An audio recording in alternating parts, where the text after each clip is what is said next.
Hello everyone, নমস্কার সবাইকে। চলে আসলাম রাতের রান্না করতে, সাথে থাকবেন আশা করি। আমি আজকে রান্না করব লইট্টা মাছ আর হচ্ছে সমুদ্রের অলুয়া মাছ। আমাদের এখানে অলুয়া মাছই বলে মাছগুলো। দেখেন এই যে এই মাছগুলা অলুয়া মাছই বলে, আপনারা কি বলেন জানি না। যাই হোক, আমি রান্না শুরু করতে যাচ্ছি।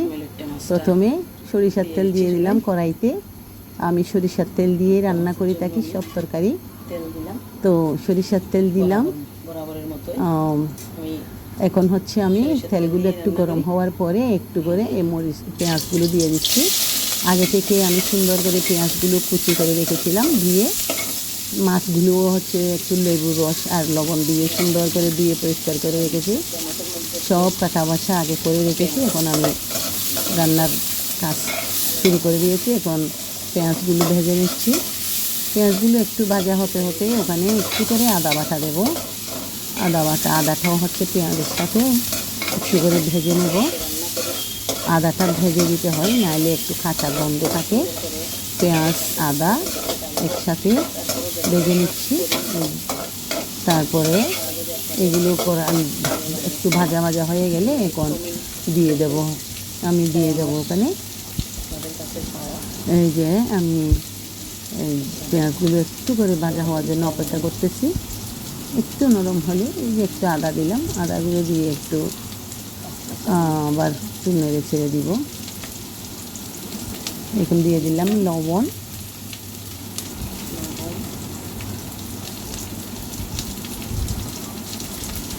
দিয়ে দিলাম হলুদের গুঁড়া। এখন দিয়ে দেব হচ্ছে এই মরিচের গুঁড়া। এখন দিয়ে দিলাম মরিচের গুঁড়া, আর একটু করে দিলাম মরিচের গুঁড়া, একটু কম হবে মনে হলো। তো এখন দিয়ে দিলাম ধনিয়ার গুঁড়া। এখন দিয়ে দিলাম হচ্ছে এই জিরার গুঁড়া। তারপরে দিয়ে দিলাম একটু করে মাছের মশলা। এগুলো সব একসাথে দিয়ে একটু করে পানি দিলাম। পানি দিয়ে একটু করে ভালো করে এগুলো নেড়ে ছেড়ে কষিয়ে নেব যতক্ষণ না মরিচের গন্ধটা, কাঁচা গন্ধটা চলে যাচ্ছে। আসলে এমন ঘ্রাণ বের হয়েছে যে আমার মানে কাশি উঠে গেছে। মরিচের ঝাঁঝটা এমনভাবেই কষাতে কষাতে বের হয়েছে যে আমার কাশি চলে আসছে আর কি। তো এখন আমি মরিচগুলো ভালো করে কষিয়ে নিলাম। এই যে কষিয়ে নিচ্ছি, দেখতেছেন আপনারা কি সুন্দর কালার হয়েছে। আসলে আমি তেমন একটা ডেকোরেশন করে এখন হচ্ছে এগুলো হচ্ছে সিজনের মধ্যে আমি ফ্রিজে টমেটো পেস্ট করে রেখেছিলাম, সঙ্গে কাঁচামরিচ ছিল, ধনে পাতা ছিল, ওগুলো সব একসাথে দিয়ে আমি পেস্ট করে একটা বক্স করে রেখেছিলাম। তো এখন এগুলো ফ্রিজ থেকে বের করে একটু বরফ থেকে একটু আলাদা করে একটা বাটিতে করে নিয়েছি। এখানে দিয়ে দিলাম অল্প, আর একটু করে দিলাম জিরার গুঁড়া, দিয়ে দিলাম আবার লাস্টের দিকে ভাজা জিরার গুঁড়া। তো হচ্ছে এখন এভাবে কষিয়ে নিলে আমি মরিচের ঝাঁঝটা ভালো করে যদি বের হয়ে না যায় তাহলে হচ্ছে তরকারিটা একটু ঝাঁঝ থাকে আর কি, মরিচের ঘ্রাণটা তেমন ভালো লাগে না। তো এখন আমার মরিচ কষানো প্রায় শেষের দিকে। এখন আমি কি করব, মাছগুলো এখন দিয়ে একটু নাড়াচাড়া করব। মশলাগুলো সব একসাথে মিক্স করে দেব। এখন আমি এই যে মরিচ কষানো হয়ে যাচ্ছে, প্রায় হয়ে আসছে, তেল উপরে উঠে আসছে। আর একটু নাড়াচাড়া করি, আর একটু হচ্ছে সবগুলো মশলা ভালো করে মিক্স করে আমি এখন ধুয়ে রাখা মাছগুলো, এগুলো হচ্ছে কয়েক টুকরা এই খামরাঙা দিয়েছি। গাছে কতগুলো পাকা খামরাঙা ছিল, ওখান থেকে কয়েক টুকরা দিলাম। মাছগুলো একটু শক্ত থাকবে, একটু টক দিলে মোটামুটি ইয়ে হয় না। এই যে কাঁচামরিচ দিয়ে দিলাম এখন। তারপরে এখন দিয়ে দেব আর একটু নেড়ে ছেড়ে, এই যে একটু নাড়াচাড়া করে। এই যে দেখেন মশলাগুলো কত সুন্দর করে কষিয়ে গেছে। মরিচ কষাইতে কষাইতে এমন অবস্থা আমার একদম কাশি উঠে গেছে। এই যে মাছগুলো ধুয়ে রাখা মাছগুলো আমি বাটিতে লেবুর রস আর লবণ দিয়ে ভালো করে ধুয়ে রেখেছি।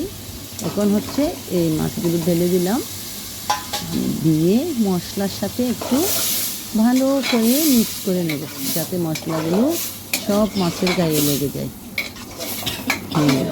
সবগুলো মিক্স করে দিলাম। মিক্স করার পরে এই দেখেন মাছের পিসগুলো দেখেন কত বড় বড়। আজকের মাছগুলো কিন্তু একদম টাটকা এবং অনেক বড় বড় ছিল, একদম পিসগুলো দেখছেন অনেক বড় বড় পিসগুলো। তো এখন একটা মাছ আসলে এইভাবে এই কষাইয়ে, মরিচ কষাইয়ে যদি এভাবে রান্না করা হয়, এতটুকুর মধ্যেই রান্না হয়ে যায়, আর তেমন একটা সিদ্ধ করতে হয় না। তো আমি আজকে লইট্টা মাছের মধ্যে হচ্ছে কয়েকটা ফুলুরি দেব। বাজার থেকে কতগুলো ফুলুরি এনেছি, এই মরিচের সাথে এগুলো একটু করে মরিচের বাটিটা ধুয়ে, মশলার বাটিটা দিয়ে একটু করে জল দিলাম। এই এতটুকুতে আর কিছু করব না, ব্যাস হয়ে গেছে। চামচ দিয়ে আর নাড়াচাড়া করতেছি না, কারণ দেখি চামচ দিয়ে নাড়াচাড়া করলে হচ্ছে মাছগুলো ভেঙে যাবে। তাই আমি একটু ডেকচির কারাটা ধরে একটু নেড়ে চেড়ে দিলাম। এই যে হয়ে গেছে, এখন তরকারি প্রায় আমার রেডি। একটা বলক উঠলেই মনে করেন যে তরকারি মানে খাওয়ার উপযুক্ত হয়ে যাবে। তাই হয়ে গেছে এখন। এখন আমি এখানে কয়েকটা ফুলুরি এনেছি লইট্টা মাছ দিয়ে রান্না করার জন্য, এগুলো দিয়ে দিচ্ছি। এগুলো একটু করে দিয়ে দেওয়ার পরে চামচ দিয়ে জলের মধ্যে একটু করে ডুবিয়ে দেব, কারণ জল তো তেমন নেই, সেই জন্য একটু ভিতরে করে হচ্ছে যে দিয়ে দিতে হচ্ছে, যাতে মরিচ মশলার রসটা উপরের মধ্যে যায়। তো হয়ে গেল আমার। এখন দেখেন একদম ইজি, সহজ, মানে লইট্টা মাছ রান্না করাটা হচ্ছে একদম কম সময়ের ব্যাপার। সব রেডি করে এভাবে বসাই দিলে হয়ে যাচ্ছে। মেখেও রান্না করা যায়, তবে আমি মাখাটার চাইতে এটাই আমার ভালো লাগে, কারণ মরিচটা কাঁচা থাকে না, মরিচটা কষিয়ে দেওয়া যায়। তাই আমি সব মশলা কষিয়ে এভাবে রান্না করি। আপনারাও করবেন, করে দেখবেন, অনেক ভালো লাগবে। তো আমার রান্নাটা যদি দেখে আপনাদের পছন্দ হয়ে থাকে, সবার যে পছন্দ হবে তাও তো না, লইট্টা মাছ তো সবাই রান্না করে ঘরে ঘরে। এখন আমি ধনে পাতাগুলো কেটে রেখেছিলাম, ওগুলো দিয়ে দিলাম, কারণ তরকারিটা আমার প্রায় শেষ পর্যায়ে, একটু নাড়াচাড়া করে নেওয়া ফেলবো। তো আমার এতক্ষণ পর্যন্ত আপনারা ধৈর্য ধরে আমার সাথে থাকার জন্য অনেক ধন্যবাদ। এত রাতে, আসলে এখন অনেক রাত, আমি বাইরে থেকে এসে কুটা বাছা করে রান্না করতে করতে অনেক রাত হয়ে যায়। তাই আমি ভিডিও ডেলি আমি ইয়েও করতে পারি না, এডিটও করতে পারি না, বা আমি দিতেও পারি না। এখনও বাম হাতে ধরে ধরে, মোবাইলটা ধরে ধরে আমি ভিডিও করতেছি। আমার এই কষ্টটা সার্থক হবে তখনই, যখন আপনারা একটা লাইক কমেন্ট করবেন তখন। আচ্ছা, আজকের মতন সবাইকে ধন্যবাদ। আবার নতুন কোনো ভিডিও নিয়ে আপনাদের সাথে দেখা হবে।